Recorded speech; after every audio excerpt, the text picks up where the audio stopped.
Le président brésilien Luiz Inácio Lula da Silva a déclaré que les dirigeants européens devraient faire preuve de courage politique pour parvenir à un accord commercial entre le Mercosur et l'UE.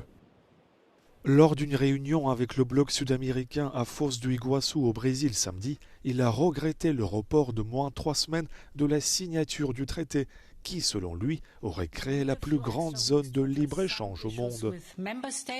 Bruxelles a fait savoir vendredi que l'accord négocié depuis 26 ans pourrait être signé le 12 janvier. Le temps d'ultime tractation avec la France, qui bloque la signature pour protéger ses agriculteurs, mais aussi l'Italie, qui a exprimé des réticences. En cause, les normes agricoles et environnementales moins strictes au Brésil, en Argentine, en Uruguay, au Paraguay et en Bolivie. Le fait qu'on n'ait pas le droit d'utiliser certains...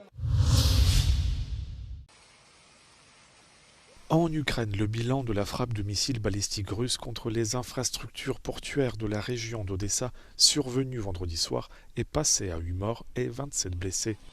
C'est ce qu'a annoncé samedi le Service national des situations d'urgence.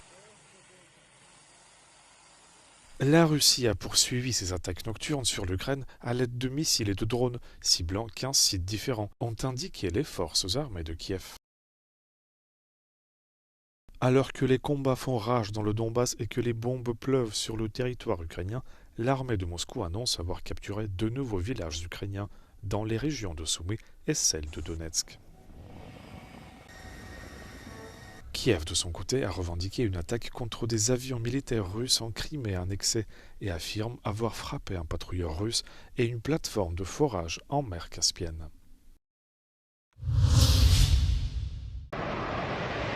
Les États-Unis ont lancé une attaque d'ampleur en Syrie contre le groupe État islamique et des sites d'armement, en représailles à une embuscade du samedi 13 décembre dans laquelle 2 soldats et un interprète civil américain ont été tués.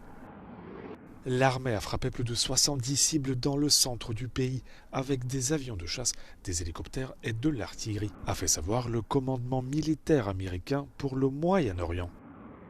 Lors d'un discours en Caroline du Nord, Donald Trump a salué l'attaque qui, selon ses termes, a frappé les voyous de Daesh en Syrie qui tentaient de se regrouper. Le chef de la Maison-Blanche a ajouté que le nouveau dirigeant syrien Ahmed al-Shara soutenait pleinement les actions américaines. Washington a déployé des centaines de soldats dans l'est de la Syrie, dans le cadre d'une coalition luttant contre le groupe État islamique.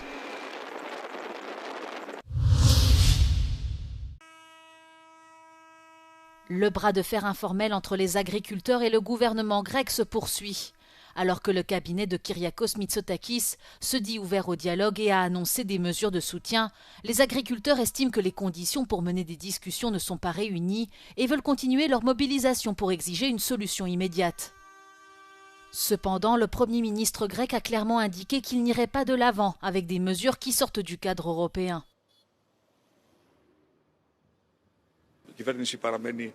Ανοιχτή σε διάλογο, λέμε ναι στον διάλογο, λέμε όχι όμως, και το λέμε σε κάθε τρόπο και τόνο, στην αχρίαστη ταλαιπωρία της ελληνικής κοινωνίας και στις επιπτώσεις που ένα ενδεχόμενο παρατεταμένο μπλόκο θα έχει στην λειτουργία της οικονομίας. Έρχονται Χριστούγεννα, νομίζω ότι όλοι αντιλαμβάνονται ότι ο κόσμος θέλει να μετακινηθεί, άνθρωποι θέλουν να γυρίσουν στα χωριά τους, χειμερινοί προορισμοί πρέπει να λειτουργήσουν και πιστεύω ότι αυτό είναι κάτι το οποίο όλοι θα το λάβουν πάρα πολύ σοβαρά υπόψη τους. Από εκεί και πέρα η κυβέρνηση έχει σκύψει με προσοχή πάνω στα προβλήματα των αγροτών. Θεωρεί ότι έχει αντιμετωπίσει πολλά από τα δικαιολογημένα αιτήματα, αλλά προφανώς δεν πρόκειται να ενδώσουμε σε κανέναν, θα έλεγα, μαξιμαλισμό, ο οποίος να μας βγάζει από το ευρωπαϊκό πλαίσιο, το οποίο είναι πάρα πολύ καθορισμένο.